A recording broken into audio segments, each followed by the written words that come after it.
तो शुरू करते हैं हम अपना आज का करंट अफेयर। देखते हैं हमारी जितनी भी महत्वपूर्ण खबरें हैं सभी पे विस्तार से चर्चा और विश्लेषण करते हैं। हमारी पहली न्यूज है, विश्व धरोहर समुद्री स्थलों में यूनेस्को का पर्यावरणीय डीएनए अभियान चलाया गया। तो यूनेस्को की एक रिपोर्ट में समुद्र के गर्म होने के कारण समुद्री जीवों के अस्तित्व के समक्ष बढ़ते खतरे को रेखांकित किया गया है। यह रिपोर्ट डीएनए अभियानों पर आधारित है। इस रिपोर्ट का शीर्षक है, समुद्री जीवन की सुरक्षा के लिए समुदायों को शामिल करना। जानते हैं इसके विषय में। तो वैश्विक नागरिक विज्ञान पहल, इसका उद्देश्य यूनेस्को के WHMS में समुद्री जैव विविधता को मापना है। साथ ही WHMS में प्रजातियों के वितरण पर जलवायु परिवर्तन के प्रभाव का आकलन भी करना है। डीएनए सैंपलिंग अभियान सितंबर 2022 से जुलाई 2023 के बीच यूनेस्को के 51 में से 21 WHMS में आयोजित किए गए थे। अब बात करते हैं पर्यावरणीय डीएनए के विषय में। डीएनए वह आनुवंशिक सामग्री है जो सजीवों द्वारा अपने पर्यावरण में निर्मुक्त की जाती है। इसमें पर्यावरणीय नमूनों से एकत्रित कोशिकाओं, उत्तकों, तरल पदार्थों और मल जैसे स्रोतों से निकाला गया डीएनए शामिल होता है। जानते हैं इसका महत्व। तो बड़े पैमानों पर उपयोग, तो भौगोलिक दृष्टि से दूर और विशाल क्षेत्रों के लिए डीएनए सैंपलिंग की जा सकती है। मजबूत प्रौद्योगिकी, यह अन्य बायो मॉनिटरिंग विधियों की तुलना में अत्यधिक संवेदनशील और तीव्र विधि है। संधारणीय, तो यह एक गैर हानिकारक विधि है जिससे पर्यावरण पर कम प्रभाव पड़ता है। अन्य लाभ जानते हैं इसके। इसमें कम लागत पर सैंपल को एकत्रित करना, दुर्लभ, अस्थायी और आक्रामक प्रजातियों का पता लगाने की क्षमता आदि शामिल है। उदाहरण के लिए बेलीज में आक्रामक लायन फिश का पता लगाना। अब जानते हैं इसकी सीमाएं।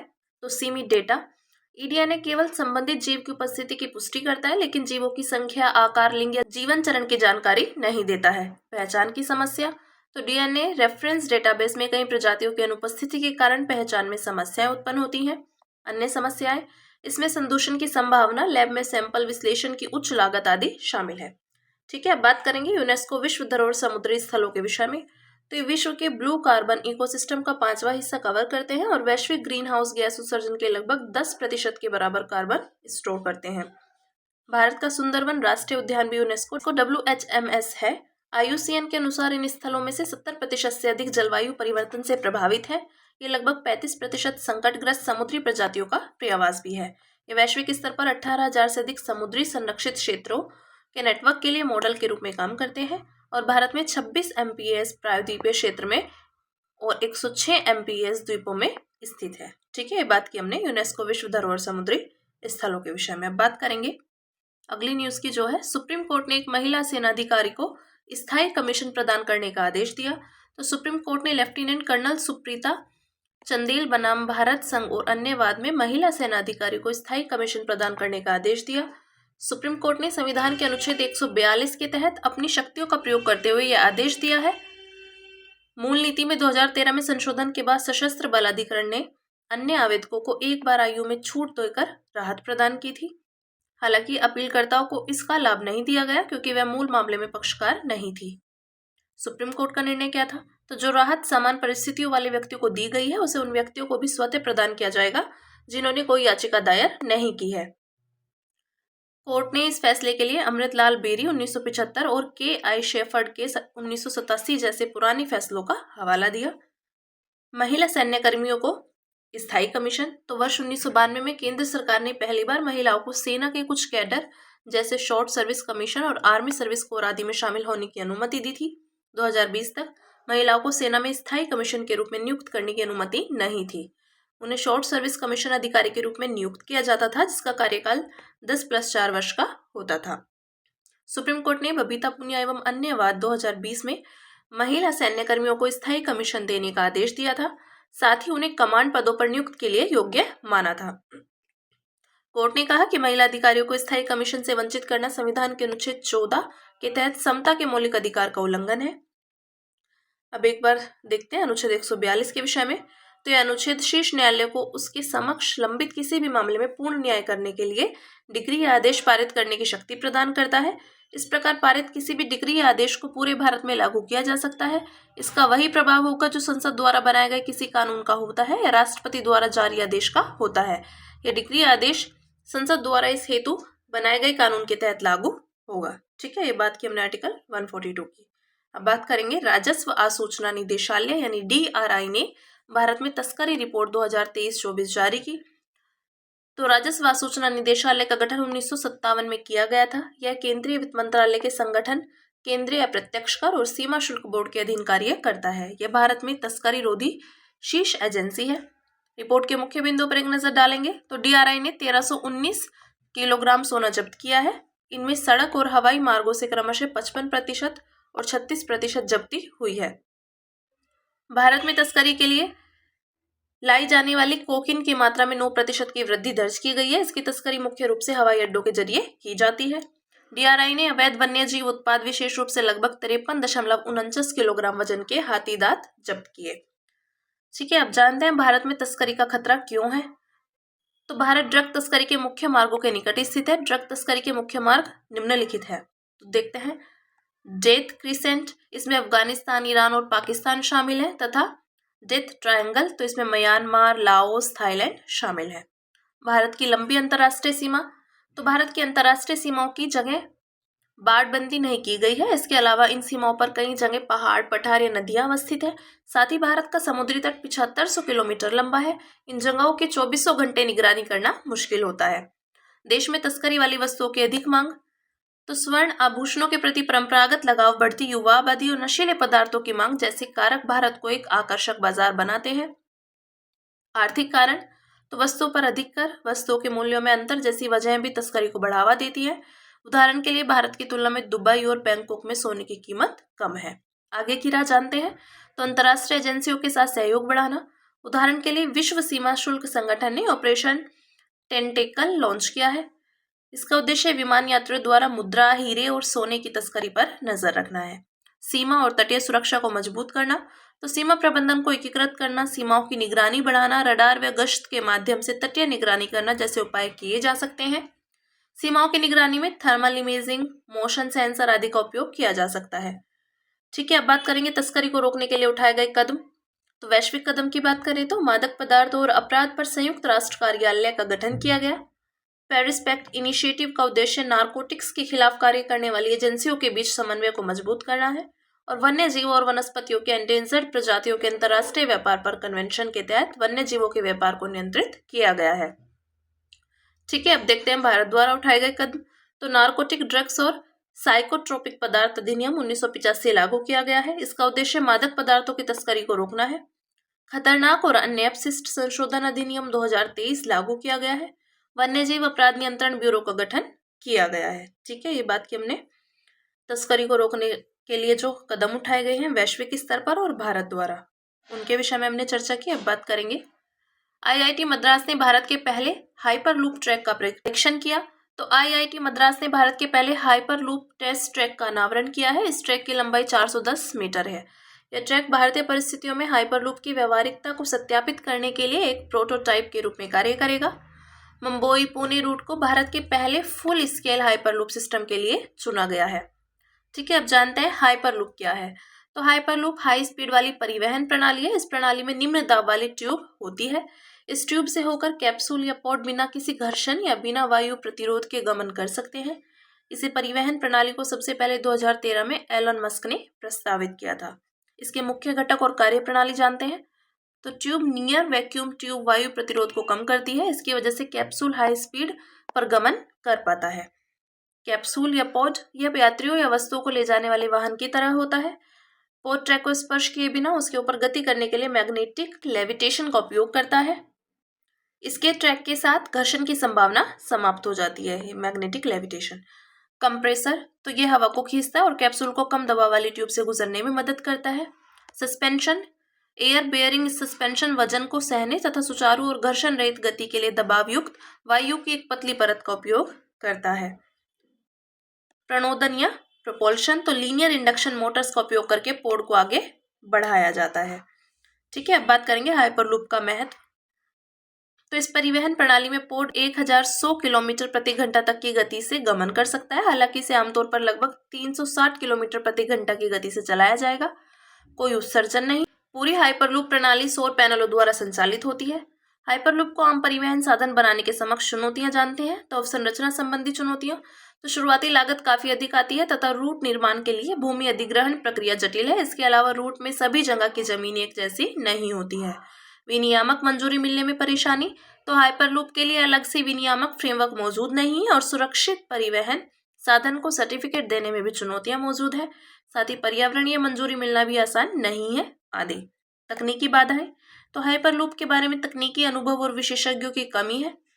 इसके व्यापक परीक्षण के लिए सुविधाओं की कमी है। ठीक है, ये बात की हमने हाइपरलूप के विषय में। अब बात करेंगे पतन पोत परिवहन और जलमार्ग मंत्रालय ने लोकसभा में वाणिज्य पोत परिवहन विधेयक 2024 पेश किया।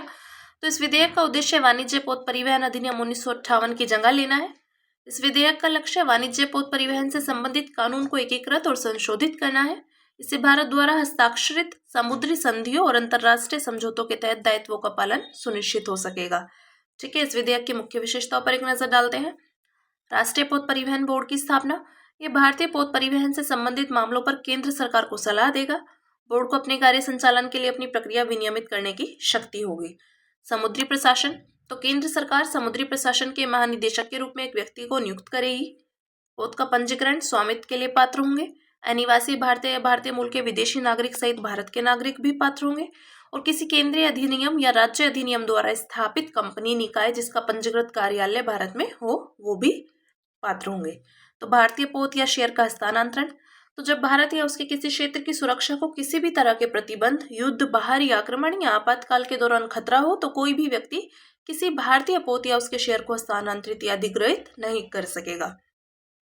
प्रदूषण की रोकथाम और नियंत्रण, तो प्रत्येक पोत को प्रदूषण की रोकथाम हेतु संबंधित अंतर्राष्ट्रीय अभिसमयों के प्रावधानों का पालन करना होगा, जैसे MARPOL कन्वेंशन और एंटी फाउलिंग सिस्टम कन्वेंशन आदि। ठीक है, अब जानते हैं इस विधेयक की आवश्यकता क्यों है। तो देश में वाणिज्यिक पोतों के लिए स्वामित्व संबंधी मानदंड को स्पष्ट और सरल बनाने तथा भारतीय ध्वज वाले पोतों हेतु परिचालन को आसान बनाने के लिए इसकी आवश्यकता है। समुद्री दुर्घटनाओं से निपटने वाले अलग अलग विनियमों को सरल बनाने सहित प्रदूषण फैलाने वाले पोत के खिलाफ कठोर मानदंड लागू करने के लिए और राष्ट्रीय हित के लिए सर्वोत्तम तरीके से भारतीय पोत परिवहन का विकास करना और भारतीय वाणिज्यिक समुद्री बेड़े का रखरखाव सुनिश्चित करना है। ठीक है, बात की हमने इस विधेयक की आवश्यकता क्यों है हमें, उसके संबंध में हम बात करेंगे। नवीन एवं नवीकरणीय ऊर्जा मंत्रालय ने ALMM आदेश 2019 में संशोधन को मंजूरी प्रदान की। तो मंत्रालय ने सौर फोटोवोल्टिक मॉड्यूल आदेश 2019 के स्वीकृत मॉडल्स और मैन्युफैक्चरर्स में संशोधन की घोषणा की है। इसका कदम का उद्देश्य घरेलू और उत्पादों के विनिर्माण को बढ़ावा देना है। संशोधन की मुख्य विशेषताओं पर एक नजर डालते हैं। तो ALMM सूची 2 सोलर PV सेल्स का परिचय, तो सभी सरकार समर्थित परियोजनाओं, नेट मीटरिंग परियोजनाओं और ओपन एक्सेस नवीकरणीय ऊर्जा पहलों में उपयोग किए जाने वाले सोलर PV मॉड्यूल्स को ALMM सूची 2 में सूचीबद्ध सोलर सेल से प्राप्त करना अनिवार्य होगा। ज्ञातव्य है कि ALMM फ्रेमवर्क के तहत सूची 1 को 2021 में जारी किया गया था। इसमें अनिवार्य किया गया था कि PV मॉड्यूल्स को केवल सूची 1 में शामिल मॉडल्स और विनिर्माताओं से प्राप्त किया जाएगा। छूट, उन परियोजनाओं को छूट दी गई है जो आदेश के जारी होने से पहले ही आवंटित की जा चुके हैं या फिर जिनकी बोली प्रक्रिया पूरी हो चुकी है। प्रौद्योगिकी नवाचार को बढ़ावा देना, तो एकीकृत सौर PV मॉड्यूल विनिर्माण इकाइयों में निर्मित थीन फिल्म और मॉड्यूल्स को सूची 2 से और PV सेल्स का उपयोग करने की आवश्यकता के अनुपालन में माना जाएगा। कार्यान्वयन है इसका 1 जून 2026 से। भारत के सौर विनिर्माण क्षेत्र के समक्ष चुनौतियां, तो अपर्याप्त विनिर्माण क्षमता, भारत, चीन 62%, वियतनाम, मलेशिया आदि से सौर उपकरण आयात करता है। महत्वपूर्ण खनिजों के खनन और प्रसंस्करण के लिए किफायती प्रौद्योगिकी तक सीमित पहुंच और सेल एवं मॉड्यूल उत्पादन में बाधा डालती है। अन्य कम अनुसंधान एवं विकास, कच्चे माल की प्राप्ति में कठिनाई, कुशल श्रमिकों की कमी आदि। घरेलू और विनिर्माण को बढ़ावा देने वाली पहले, तो उच्च दक्षता वाले सोलर PV मॉड्यूल्स के लिए उत्पादन से संबंध प्रोत्साहन योजना चलाई जा रही है। सोलर पार्क्स और अल्ट्रा मेगा सोलर पावर परियोजनाओं के विकास की योजना को वित्त वर्ष 2025-26 तक बढ़ाया गया है। सौर ऊर्जा क्षेत्र में स्वचालित मार्ग के तहत 100% तक प्रत्यक्ष विदेशी निवेश की अनुमति है। और अन्य है घरेलू सामग्री आवश्यकता को बढ़ावा देना, सोलर PV सेल्स और मॉड्यूल्स की आयात पर बेसिक सीमा शुल्क लगाना आदि। ठीक है, बात की हमने घरेलू और विनिर्माण को बढ़ावा देने वाली पहलों के संबंध में। अब चर्चा करते हैं अन्य सुर्खियों पर, जिसमें पहली न्यूज है हमारी चैंपियंस ऑफ अर्थ अवार्ड 2024। तो संयुक्त राष्ट्र पर्यावरण कार्यक्रम ने चैंपियंस ऑफ अर्थ अवार्ड 2024 के विजेताओं की घोषणा की। 2024 की लाइफ टाइम अचीवमेंट श्रेणी में यह पुरस्कार भारतीय पारिस्थितिकविद माधव गाडगिल को दिया गया है। उन्हें यह पुरस्कार अनुसंधान और सामुदायिक संपर्क के माध्यम से मनुष्य एवं पृथ्वी की रक्षा करने के लिए प्रदान किया गया है। श्री गाडगिल भारत के पारिस्थितिकी रूप से नाजुक पश्चिम घाट क्षेत्र में अपने संरक्षण कार्यों के लिए प्रसिद्ध है। पश्चिमी घाट एक विशिष्ट वैश्विक जैव विविधता हॉटस्पॉट है। ठीक है, चैंपियंस ऑफ अर्थ अवार्ड के विषय में जानते हैं तो यह संयुक्त राष्ट्र का सर्वोच्च पर्यावरण सम्मान है। इसकी शुरुआत 2005 में हुई थी, तब से यह पुरस्कार हर साल दिया जाता है। 2024 का पुरस्कार भूमि को वापस उपजाऊ बनाने, सूखा प्रतिरोधी बनाने और मरुस्थलीकरण को रोकने के लिए अभिनव एवं संधारणीय समाधानों पर कार्य करने वाले व्यक्तियों व संगठनों को दिया गया है। यह पुरस्कार निम्नलिखित 4 श्रेणियों में दिया जाता है। पहले नीतिगत नेतृत्व, दूसरी प्रेरणा और कार्यवाही, तीसरी उद्यमशील दृष्टिकोण तथा विज्ञान और नवाचार क्षेत्र में। ठीक है, बात करेंगे तटों का सख्त होना यानी कोस्टल हार्डनिंग। तो एक अध्ययन के अनुसार विश्व के लगभग 33% रेतीले समुद्र तट सख्त हो गए हैं। इस मामले में बंगाल की खाड़ी पहले स्थान पर है। रिपोर्ट के अनुसार बंगाल की खाड़ी के 84% तट सख्त हो गए हैं। तो जानते हैं तटों का सख्त होना क्या है। तो ये वास्तव में इंसानों द्वारा बनाई गई सख्त और अर्ध अभेद्य संरचनाओं को कहा जाता है। इससे तटों की प्राकृतिक बनावट बिगड़ जाती है। इससे समुद्री जल का वापस भूमि पर आना अवरुद्ध हो जाता है। साथ ही स्थलीय क्षेत्रों की ओर रेतीले समुद्री तटों का बनाना भी प्रभावित होता है। ऐसी संरचनाओं में सी वॉल यानी समुद्री भित्ति, बंदरगाह, सड़कें, राजमार्ग, रेलवे, रिवेटमेंट जैसी अभेद्य अवसंरचनाएं शामिल हैं। दुष्प्रभाव जानते हैं इनके। जैव विविधता में कमी आती है। पारिस्थितिकी तंत्र की कार्य प्रणाली प्रभावित होती है, जैसे कि मत्स्य उत्पादन कम हो जाना। पारिस्थितिकी समुदाय में परिवर्तन हो जाता है जो आक्रामक प्रजातियों के अनुकूल हो सकता है और रेतीली तटरेखा को नुकसान पहुंचता है आदि। ठीक है, ये बात की हमने कोस्टल हार्डनिंग के विषय में। अब बात करेंगे लोक अदालत के विषय में। तो राष्ट्रीय विधिक सेवा प्राधिकरण के कार्यकारी अध्यक्ष के अनुसार 2024 में राष्ट्रीय विधिक सेवा प्राधिकरण द्वारा आयोजित 3 राष्ट्रीय लोक अदालतों के जरिए 7 करोड़ से 70 लाख से अधिक मामलों का निपटारा किया गया। राष्ट्रीय लोक अदालत पूरे देश में एक ही दिन में नियमित अवधि पर आयोजित किए जाने वाली लोक अदालतें हैं। इनमें सुप्रीम कोर्ट से लेकर तालुका स्तर तक की सभी अदालतें मामलों की सुनवाई करती हैं। इनके विषय में जानते हैं तो लोक अदालत एक वैकल्पिक विवाद समाधान तंत्र है। इन अदालतों में सिविल या क्रिमिनल लंबित मामलों या मुकदमा शुरू होने से पहले मामलों का सौहार्दपूर्ण ढंग से निपटारा या समझौता किया जाता है। इन्हें विधिक सेवा प्राधिकरण अधिनियम 1987 के तहत सांविधिक दर्जा दिया गया। इनका निर्णय अंतिम और बाध्यकारी माना जाता है। इन्हें सिविल प्रक्रिया संहिता 1908 के तहत सिविल कोर्ट के समान शक्तियां प्राप्त है और पहली लोक अदालत 1982 में गुजरात के जूनागढ़ में आयोजित की गई थी। ठीक है, अब बात करते हैं INS तुशील के विषय में। तो INS तुशील को रूस के कलिनिनग्राद में भारतीय नौसेना में शामिल किया गया है। यह एक उन्नत क्रिवाक 3rd श्रेणी का युद्धपोत और प्रोजेक्ट 1135.6 का 7वां पोत है। प्रोजेक्ट 1135.6 में सेवा में 6 पोत शामिल हैं, जिनमें रूस में निर्मित तलवार श्रेणी और तेग श्रेणी के 3 पोत सम्मिलित हैं। यह ब्रह्मोस मिसाइल जैसे हथियारों से लैस बहुउद्देशीय स्टील्थ निर्देशित मिसाइल युद्धपोत है। यह एक उन्नत गैस टरबाइन प्रणोदन संयंत्र द्वारा संचालित है और 30 समुद्री मील से अधिक की गति से यात्रा कर सकता है। ठीक है, राज्यसभा के सभापति को पद से हटाने की प्रक्रिया। तो विपक्षी दलों ने राज्यसभा के सभापति के खिलाफ अविश्वास प्रस्ताव लाने का प्रस्ताव किया है। संविधान के अनुच्छेद 64 के अनुसार भारत का उपराष्ट्रपति राज्यसभा का पदेन सभापति होगा। तो उपराष्ट्रपति को पद से हटाने की संवैधानिक प्रक्रिया के विषय में जानते हैं। तो पहले नोटिस अवधि। पद से हटाने का संकल्प पेश करने से पहले 14 दिन का नोटिस दिया जाना होता है। इस नोटिस में हटाने के बारे में स्पष्ट उल्लेख किया गया होना चाहिए। प्रस्ताव पारित करना। तो अनुच्छेद 66B के अनुसार उपराष्ट्रपति को राज्यसभा द्वारा उसके सभी सदस्यों के बहुमत से पारित संकल्प और लोकसभा द्वारा साधारण बहुमत से उस संकल्प पर सहमति जताकर पद से हटाया जा सकता है। जहां संविधान में राष्ट्रपति को हटाने के आधारों का उल्लेख किया गया है, वहीं उपराष्ट्रपति के मामले में आधारों का उल्लेख नहीं किया गया है। ठीक है, बात करेंगे प्राप्य प्रतिभूतिकरण। तो MSMEs के बीच नकदी या लिक्विडिटी प्राप्ति के साधन के रूप में प्राप्य प्रतिभूतिकरण की लोकप्रियता बढ़ रही है। इसके विषय में जानते हैं तो प्राप्य प्रतिभूतिकरण एक नकदी जुटाने की वित्तीय प्रक्रिया है। इसमें कंपनियां अपने उत्पाद की बिक्री के लिए भविष्य में प्राप्त होने वाले पेमेंट के बदले इनवॉइस जारी करती है, फिर इसी इनवॉइस को पूंजी बाजार में प्रतिभूतियों के रूप में बेचती है। इससे उन्हें तुरंत नकदी प्राप्त हो जाती है। कंपनियां अपने प्राप्यों को एकत्र करके उन्हें किसी तीसरे पक्ष को हस्तांतरित करती हैं। यह तीसरा पक्ष प्रतिभूतियों को जारी करके कंपनी को वित्त प्रदान करता है, फिर वह तीसरा पक्ष इन प्रतिभूतियों को वित्तीय बाजारों में निवेशकों को बेचता है। महत्व यह MSMEs को अपने उत्पादों की बिक्री के बाद बकाया भुगतान की समस्या से निपटने और नकदी की शीघ्र जरूरत को पूरा करने में मदद करता है। ठीक है, अब बात करेंगे T+0 निपटान चक्र। भारतीय प्रतिभूति और विनिमय बोर्ड ने वैकल्पिक T+0 रोलिंग निपटान चक्र के दायरे का विस्तार किया। 31 दिसंबर को मार्केट कैप के आधार पर शीर्ष 500 शेयरों के लिए वैकल्पिक T+0 निपटान चक्र उपलब्ध होगा। T+0 निपटान चक्र के विषय में जानते हैं तो T+0 निपटान फंड और प्रतिभूति लेन देन दोनों को ट्रेड यानी खरीद बिक्री के दिन ही निपटाने की अनुमति देता है। इसके तहत शेयर ट्रेड डेट पर ही निवेशक के खाते में जमा कर दिए जाते हैं। विक्रय लेन देन में धन उसी दिन विक्रेता के खाते में जमा कर दिया जाता है और यह सभी निवेशकों के लिए उपलब्ध है और फिलहाल वैकल्पिक है। ठीक है, अब बात करेंगे अर्ध शुष्क उष्णकटिबंधीय क्षेत्रों के लिए अंतर्राष्ट्रीय फसल अनुसंधान संस्थान यानी ICRISAT को सौर ऊर्जा से चलने वाली जलकुंभी हार्वेस्टर के लिए भारत में उसका पहला औद्योगिक डिजाइन पेटेंट प्रदान किया गया। जलकुंभी की समस्या से जूझ रहे ग्रामीण कृषि समुदायों के लिए यह हार्वेस्टर व्यवहारिक समाधान प्रदान करेगा। यह किफायती होगा, स्वच्छ ऊर्जा का उपयोग करेगा, श्रम की बचत करेगा। इसे अर्धकुशल या कुशल श्रमिकों द्वारा भी संचालित किया जा सकेगा। जलकुंभी तेजी से बढ़ने वाली जलीय खरपतवार या ग्रामीण पारिस्थितिकी तंत्र, मत्स्य पालन और जल मार्गों के लिए बड़ा खतरा है। इसकी स्थापना 1972 में की गई थी। मुख्यालय भारत में है और यह अंतर्राष्ट्रीय स्तर पर मान्यता प्राप्त संगठन है।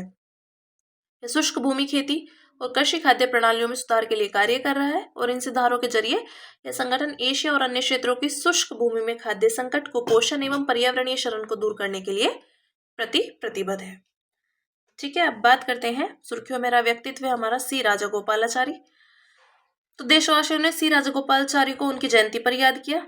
चक्रवर्ती राजगोपालाचारी का जन्म 10 दिसंबर को तमिलनाडु के तोरापल्ली में हुआ था। उन्हें राजा जी के नाम से भी जाना जाता है। वे एक देशभक्त, समाज सुधारक, प्रसिद्ध वकील और दक्ष प्रशासक थे। इनके योगदान की बात करें तो स्वतंत्रता आंदोलन में रॉलेट एक्ट विरोध प्रदर्शन, असहयोग आंदोलन, वायकोम सत्याग्रह और सविनय अवज्ञा आंदोलन आदि में भाग लिया था इन्होंने। संविधान निर्माण, मद्रास में संविधान सभा के सदस्य के रूप में चुने गए राजा जी ने संविधान निर्माण में योगदान दिया और स्वतंत्रता के बाद योगदान तो उन्होंने 1950 तक भारत के अंतिम गवर्नर जनरल के रूप में कार्य किया था।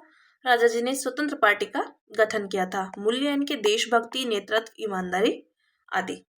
ठीक है, तो हमारी आज की जितनी भी महत्वपूर्ण खबरें थी हमने सभी पे विस्तार से चर्चा और विश्लेषण किया है। अब इसी के साथ मिलते हैं कल अपनी नई खबरों के साथ।